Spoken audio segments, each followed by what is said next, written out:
जम्मू कश्मीर के मामले को लेकर एक और अर्जी जो है वो सुप्रीम कोर्ट में चली गई है और अर्जी दहंदगान का मानना है कि मरकज जिस तरीके से एक के बाद एक फैसले ले रहे हैं उन पर फिलहाल रोक लगनी चाहिए। बात जम्मू कश्मीर की हम आपको बता रहे हैं, जहां पर जम्मू कश्मीर में अराजी खरीदने के कानून को लेकर जो मरकज की तरफ से अराजी खरीदने का कानून बनाया गया है उसको लेकर सीपीआईएम के senior leader Mohammed Yusuf Tarigami supreme court पहुंच चुके हैं और सुप्रीम कोर्ट में उन्होंने इस ऑर्डर के खिलाफ चैलेंज किया है और अर्जी दायर की है और उनका मानना है कि चूंकि मामला इस वक्त सुप्रीम कोर्ट के सामने जेर समाअत है और कोई भी ऐसा फैसला ना लिया जाए जिससे जगराफियाई तब्दीली जम्मू कश्मीर के अंदर हो सकती है। और आज बाज़ाब्ता तौर पर कल जब पार्टी की तरफ से बयान जारी किया गया तो उसमें इस बात की वजाहत की गई कि सुप्रीम कोर्ट क्यों जाना पड़ा और इसको चैलेंज करने से क्या कुछ आगे हो सकता है और क्या कुछ उम्मीदें हैं। हमारे साथ मोहम्मद यूसुफ तारेगामी साहब खुद ज्वाइन किए हुए हैं श्रीनगर से फोन लाइन पर इस वक्त। बहुत बहुत शुक्रिया मोहम्मद यूसुफ तारेगामी साहब हमारे साथ ज्वाइन करने के लिए।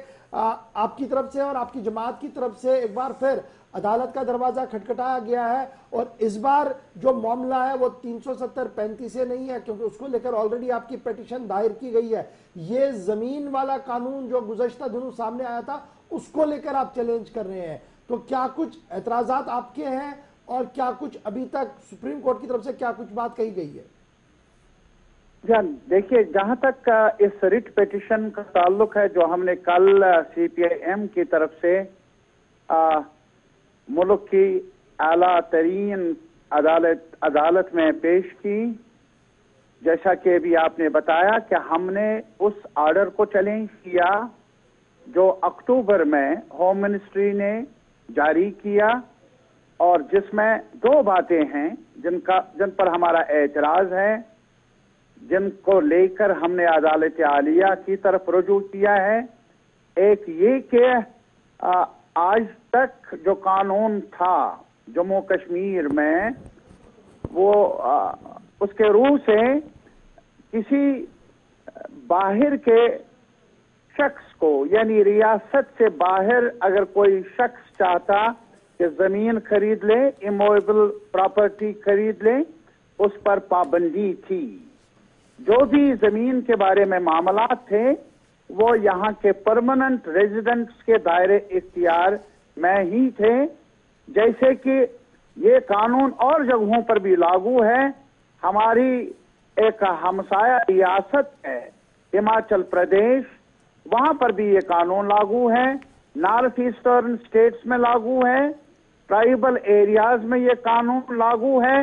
लेकिन जम्मू कश्मीर में इसमें तब्दीली लाई गई और उस वक्त तब्दीली लाई गई जबकि यहाँ अवाम की चुनी हुई सरकार भी नहीं, अवाम की चुनी हुई असम्बली भी नहीं, मुशावरत होती, बहस होती और ऐसे फैसलों पर एतराजात जो जम्मू खिते में भी, कश्मीर में भी और यहाँ तक कि लद्दाख में भी जाहिर किए गए, उनका नोटिस लिए बिना सरकार ने ऐसा किया। हमने इसी वजह से अदालत आलिया की तरफ रुजू किया क्योंकि इससे पहले ही जो अभी ये कानून उन्होंने बनाया, तरमीम की, वो उन्होंने रीऑर्गेनाइजेशन एक्ट का सहारा ले लिया जिसके खिलाफ कई रिट पिटीशन दायर हुई है सीपीएम की तरफ से और पॉलिटिकल पार्टीज की तरफ से और दानिश्वरों की तरफ से। तो लाजिमी तौर पर अगर सरकार को जरा भर भी अवामी ख्वाहिशात, अवामी एहसासात और फिर जो अदालत आलिया का रुतबा है अगर उसको का जरा भर भी ख्याल होता तो लाजिमी तौर पर इंतजार कर लेते वो फैसले का। लेकिन पता नहीं जल्दी क्यों है मरकजी सरकार को जहां तक जम्मू कश्मीर के मामलात का ताल्लुक है। और ये कहा जाता है कि डेवलपमेंट को आगे बढ़ाने के लिए, मेरा एक सवाल है, अगर डेवलपमेंट का ही इतना शौक है मरकजी सरकार को तो हिमाचल में ऐसा कानून क्यों नहीं लागू हुआ? क्या हिमाचल में डेवलपमेंट नहीं चाहिए? क्या नॉर्थ ईस्टर्न स्टेट्स में डेवलपमेंट नहीं चाहिए? क्या महाराष्ट्र गुजरात के उन खित्तों में जहां इमूवेबल प्रॉपर्टी पर पाबंदी आयद की गई है कि नॉन स्टेट सब्जेक्ट खरीद नहीं सकते, मुझे ये बताइए लेकिन एक चीज बड़ा जम्मू इंपॉर्टेंट कश्मीर है पर ही क्यों? मैंने आपकी बात सुनी, दो बड़े इंपॉर्टेंट इश्यूज है। एक ये कि सरकार और आज खुद लेफ्टिनेंट गवर्नर इंतजामिया और लेफ्टिनेंट गवर्नर की तरफ से लगातार ये एश्योरेंस दी गई कि जम्मू कश्मीर की जमीन बाहर के लोगों के लिए नहीं है, उतनी ही दी जाएगी जहां पर स्टेट लैंड जो होगा उसमें देखा जाएगा कि ये एग्रीकल्चर नॉन एग्रीकल्चर पर्पज के लिए और इंडस्ट्री अगर लगनी हो तब जाकर देखा जाएगा, आम खाम के लिए नहीं है। लगातार जो ये एश्योरेंस आ रही है कि जमीन जम्मू, एक तो ये सवाल है इसमें, क्या उस एश्योरेंस का कोई मान्य है? एक और दूसरा, आपने आर्टिकल 32 का जिक्र करते हुए इस पूरे पिटीशन को दायर किया है, तो सिर्फ एक कानून को लेकर क्यों, कई और कानून भी तो तरमीम हुए, क्या उन पर आप मुत्तफिक है कि चलिए वो तो ठीक है, यहां पर हमें ऐतराज है? मैं एक चीज गुजारिश करूंगा, सबसे पहले यदि आपने बताया कि 32 आर्टिकल का हमने ये उसी का सहारा लेकर हमने अपनी रिट पिटीशन को दाखिल किया। 32 आर्टिकल है क्या? वो बुनियादी हुकूक के मुतल्लिक कानून है और हमारा ये मानना है जहां तक जमीन की खरीद फरोख्त का सवाल है, कानून ने, आईन ने जो जमानत दी थी जम्मू कश्मीर के अवाम को, वो भी फंडामेंटल राइट्स के दायरे में आता है और इसकी ये सरीहन खिलाफ वर्जी है। पहले ही कई जो हमारी तरफ से अदालत आलिया का रुजू किया गया है और एप्लीकेशन पड़ी है, ज़ेरी इल्तिवा है रीऑर्गेनाइजेशन एक्ट के बारे में, वो भी इसी मुद्दे को मद्देनजर रखकर हमने वो रिट पिटीशन दायर किए हैं। रहा सवाल जहां तक लेफ्टिनेंट गवर्नर साहब ने एश्योरेंस दे दी, अरे साहब जम्मू कश्मीर के अवाम को कॉन्स्टिट्यूएंट असेंबली ने भी एश्योरेंस दे दी थी। जम्मू कश्मीर के अवाम ने, कौन है वो प्राइम मिनिस्टर जिसने एश्योरेंस नहीं दे दी कि आपके खदुखाल, आपकी आइडेंटिटी, आपकी जमीन को बचाने के लिए हर मुमकिन तदबीर वज़ा की जाएगी और कोई छेड़छाड़ नहीं होगी।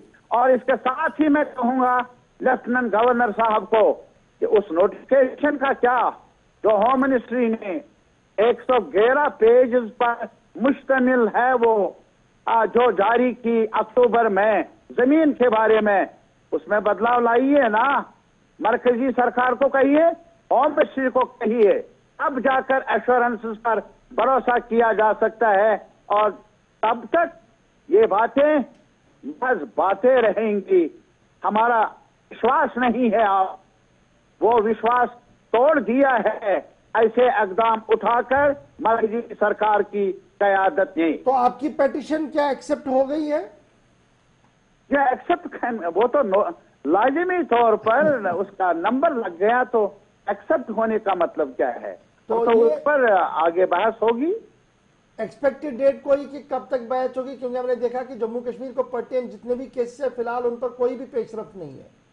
नहीं, पेशरफ कब होगी वो तो एक अलग सवाल है, कभी आपके साथ गुफ्तगू कर लेंगे। अदालत आलिया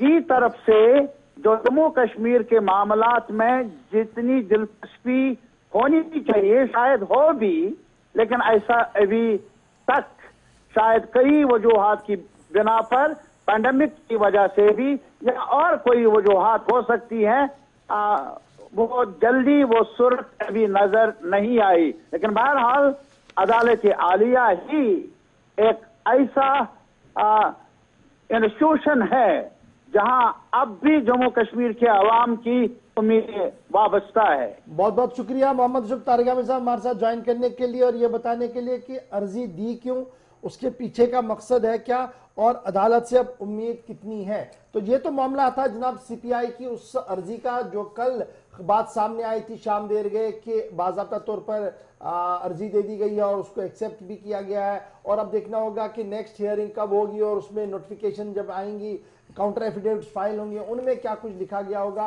और लगातार ये माना जा रहा कि जो 111 सफ़ात पर मुश्तमिल ऑर्डर आया है मरकजी वजारत दाखिला का, उसमें काफ़ी स्कूम है और रियासत के अंदर जो इंतजामिया कह रही है और उस ऑर्डर के अंदर बहुत ज़्यादा जो है वो तफावत है। और जब तक वो दूर नहीं होगी, क्लियरिटी नहीं आएगी, एश्योरेंसेज से काम नहीं बनेगा, बल्कि इस बार जो भी होगा वो लिखित होना चाहिए। तो फिलहाल लिखित यही है कि 370 खत्म, 35 खत्म, रियासत का दर्जा खत्म, और आगे देखिए होता है क्या। तो चलिए